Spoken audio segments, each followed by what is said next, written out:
عالمی سفارتکاری میں پاکستان کی بڑھتی ہوئی اہمیت اور مڈل پاور کا درجہ، کیا بھارت اپنی ناکام تنہائی کی پالیسی اور مقابلے کے خوف میں مبتلا ہے؟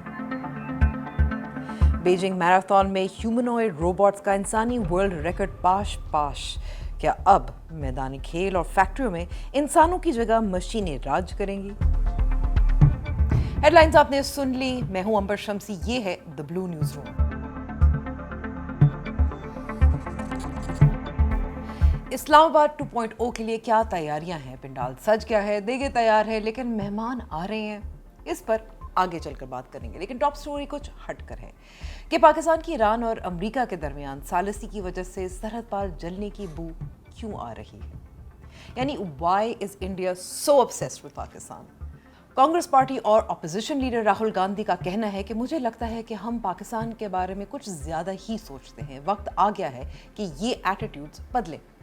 لیکن یہ بات انہوں نے 2009 میں کہی تھی، 17 سال پہلے، اور آج Now let us talk. Meaning we would go there as equals. We would not be made equal to Pakistan. And if President Trump decided that Pakistan army chief is going to have breakfast with him, then we would have something to say about that. خود Indian prime minister Narendra Modi Pakistan کا نام لے کر تانے دیتے ہیں، مگر یہ تانے اس لیے ہیں کیونکہ پچھلے 12 سال سے مودی رجیم کا ایک فارن پالیسی گول رہا ہے جسے وہ الیکشنز اور ڈومیسٹک مسائل کی وجہ سے انٹرنلی ویپنائز کرتے رہے ہیں، پاکستان کو انٹرنیشنلی آئسولیٹ کرنا۔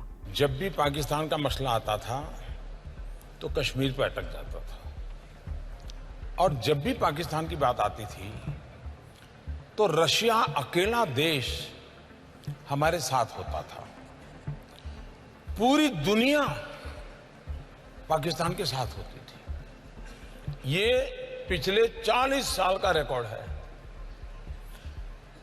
ان دنوں 5 سال میں آپ دیکھتے ہوں گے انیک گھٹناؤں میں کہ اکیلا چائنا پاکستان کے ساتھ ہوتا ہے، پوری دنیا ہمارے ساتھ ہوتی ہے۔ لیکن 2026 میں جب انڈیا کا یہ گول ناکام ہو گیا ہے، بلکہ الٹا پاکستان کی ساکھ اور ریلیونس بڑھ گئی ہے، انٹرنیشنل اینالسٹ پاکستان کا شمار کمزور، فیلنگ اور ڈینجرس اسٹیٹ کے درجے سے نکال کر مڈل پاور کنٹری کا درجہ دے رہے ہیں۔ یوریشیا ایکسپرٹ کین موریاسو نے دی واشنگٹن پوسٹ میں پاکستان کا آذربائیجان، ٹرکی، ہنگری اور ازبکستان سمیت کا شمار ایک سوئنگ اسٹیٹ کے طور پر کیا۔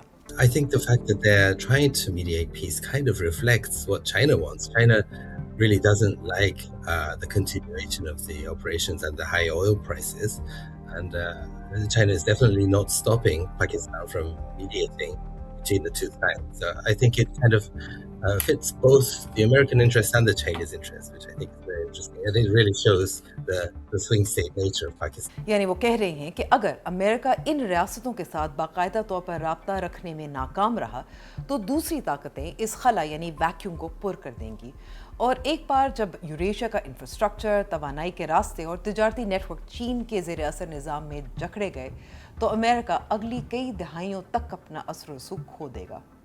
تو انڈیا کی چیخیں کیوں نکل رہی ہیں؟ اب انڈین کامنٹیٹرز جیسے جیوتی ملہوترا لکھتی ہیں کہ انڈیا کے وزیر خارجہ ایس جے شنکر کا پاکستان کو دلال یا بروکر کہنا انڈیا کے لیے مشکلات پیدا کر سکتا ہے، کیونکہ وہی دلال اب سب سے اہم عالمی نیگوسیشنز کروا رہا ہے۔ ان کا کہنا ہے کہ میڈیا میں میرے بہت ساتھی اس الجھن میں ہیں کہ آج کے پاکستان کے کردار کو کیسے بیان کریں، کیا وہ ایک طاقتور ثالث یا میڈیٹر ہے، ایک بے اثر قاصد یعنی صرف میسنجر، پردے کے پیچھے کام کرنے والا بیک روم بوائے، یا صرف ایک کمزور ملک جو غربت، جنگ اور دہشت گردی کی وجہ سے تباہی کے دہانے پر کھڑا ہے۔ شاید یہ سب لیبل صحیح ہیں، یا شاید ان میں سے کوئی بھی نہیں۔ اب انڈیا میں فلم دھرندر 2 باکس آفس پر 1000 کروڑ روپے سے زیادہ کما رہی ہے، تو اصل سوال شاید یہ ہے، جب ہمیں پاکستان سے اتنی نفرت ہے تو انڈیا اس سے کیوں اتنا obsessed ہے؟ جوتی لگتی ہیں کہ انڈیا اس حقیقت کو تسلیم کرتا ہے کہ چائنا پاکستان کے مقابلے میں کہیں زیادہ طاقتور دشمن ہے۔ 1998 میں اس وقت کے پی ایم اٹل بہاری واجپئی کے national security adviser Brajesh Mishra نے چائنا ہی کو وجہ قرار دیا تھا جس بنا پر انڈیا نے نیوکلیئر دھماکہ کیا، اور 2020 میں گلوان کے تصادم کے باوجود جہاں 20 انڈین فوجی مارے گئے،